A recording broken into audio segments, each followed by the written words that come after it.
दो घंटों में पाकिस्तान में तूफान आ गया है, कोहराम मच गया है, पाकिस्तान में जमीन हिलकर रह गई है, अवाम शशदर रह गई है, लोग ठहर गए हैं कि इस मुल्क के अंदर क्या हुआ है, इस मुल्क के अंदर क्या हुआ है और क्या होता रहा है। फजलुर रहमान ने दोनों हाथों से कालक उठाकर पहले अपने मुंह पर मली है और उसके बाद तमाम खुफिया हाथों पर, तमाम बंद दरवाजों पर, तमाम खुफिया दरवाजों के ऊपर उसने कालक मल दी है और पूरा मंसूबा उन्होंने खोल कर रख दिया, बल्कि स्टैंप लगा दी है, मोहर लगा दी है, तारीख के ऊपर उसने मोहर लगा दी है कि इमरान खान के खिलाफ जो अरशद शरीफ का सवाल था कि वो कौन था, मौलाना ने बाकायदा मोहर लगा दी है कि वो जनरल बाजवा था जिसने इमरान खान की हुकूमत गिराई और मुल्क के अंदर जो तबाही मची है, जो घमासान मचा है, जो सड़कों के ऊपर तबाही मची है। उन्होंने कहा कि वो वहां से शुरू हुआ कि मौलाना जो जनरल बाजवा हैं उन्होंने हम सबको बुलाकर बिठाया और बिठाकर कहा कि इमरान खान की हुकूमत गिरानी है और इस तरीके से गिरानी है। यानी इस इंटरव्यू ने यकीन करें कि बुनियादें, तारीख की 76 साल तारीख की बुनियादें हिलाकर रख दी हैं और एक बात साबित हो गई कि इमरान खान मुर्शद था। ये मुर्शद इसे उस वक्त भी पता था और आज भी पता था। और एक और बात साबित हो गई कि अरशद शरीफ को मारना क्यों जरूरी थी। यानी अभी पाकिस्तान के अंदर पीडीएम की हुकूमत नहीं बनी थी, अरशद शरीफ ने उससे पहले सवाल उठा दिया था कि अभी बनी थी, उसने उसी दौरान उससे सवाल उठा दिया था कि वो कौन था।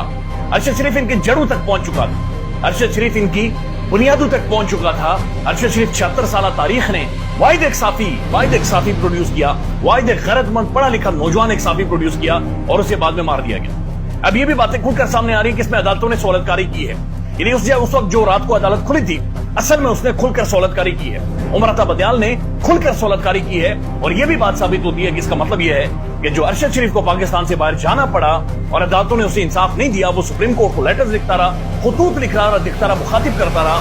अदालतों ने सहूलतकारी की।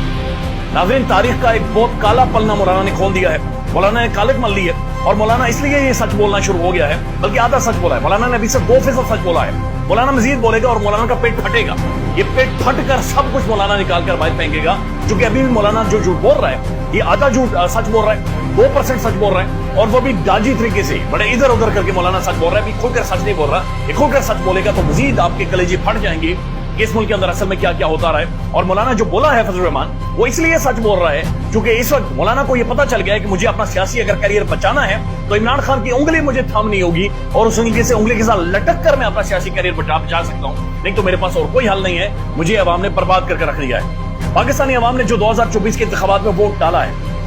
ये वोट इन्होंने पाकिस्तान का जो झूठ का एक कबर था, झूठ का जो कंबल पाकिस्तानी तारीख के ऊपर रखा गया था, इस वोट ने उस कंबल को खींच लिया है।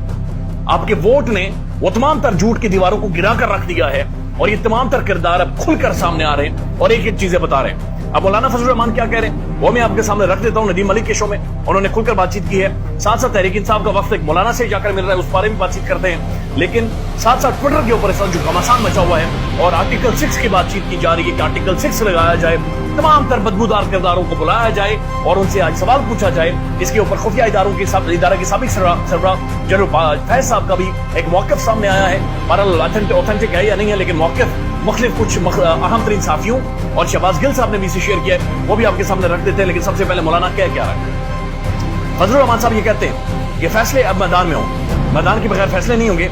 और उन्होंने कहा कि इमरान खान ने जो धरना दिया था, इमरान खान के लिए उन्होंने लफ्ज जो इस्तेमाल किया दोस्तों का, उन्होंने कहा कि जो दोस्त माजी में करते रहे इस दफा इससे मुख्तलिफ करेंगे। यानी पहले इमरान खान के बारे में यहूदी एजेंट और आज जाहिर है जब फिल्टर पीना है, दूध चाहिए, आज वजारत चाहिए, लस्सी पीनी है, तो मौलाना साहब ये कह रहे हैं कि जनाब नहीं,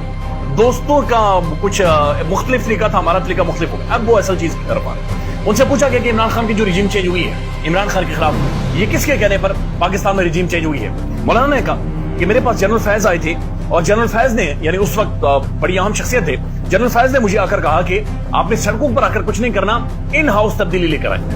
यानी कि इन हाउस आपने तब्दीली लानी है तो लेकर आए, लेकिन सड़कों पर आपने नहीं आना। उसके बाद वो कहते हैं कि जनरल बाजवा और जनरल फैज ने हम सबको बुलाया, हम सब से मुराद, उनसे बार बार पूछा गया कि हम सब से मुराद कौन, उन्होंने कहा हम सब से मुराद तमाम तर पॉलिटिकल पार्टीज को। नदीम मलिक साहब ने फिर पूछा कि तमाम तर पॉलिटिकल पार्टीज को, यानी नून लीग और पीपल्स पार्टी को भी, उन्होंने कहा जी बिल्कुल, नून लीग और पीपल्स पार्टी को भी हम सबको बुलाया और हम सब की मौजूदगी में जनरल बाजवा ने हमें यह कहा कि आपने क्या करना है, कैसे करना है और किस तरह से इमरान खान की हुकूमत को गिराना है। बड़ा खुलकर उन्होंने ये बात बता दी है। उन्होंने कहा कि सब पार्टीज को बाकायदे से हिदायत दे दी गई थी। उन्होंने कहा कि बाजवा और फैज ने कहा कि कौन कैसे और किस तरह से हुकूमत गिरानी है। वो कहते हैं कि अगर हम जनरल फैज को मना कर देते या उन लोगों को मना कर देते तो उसके बाद अचानक से तहरीक इंसाफ के लोग या मुख्तलिफ पार्टी जो ग्रुप तहरीक इंसाफ के साथ थे वो टूटना शुरू हो गए।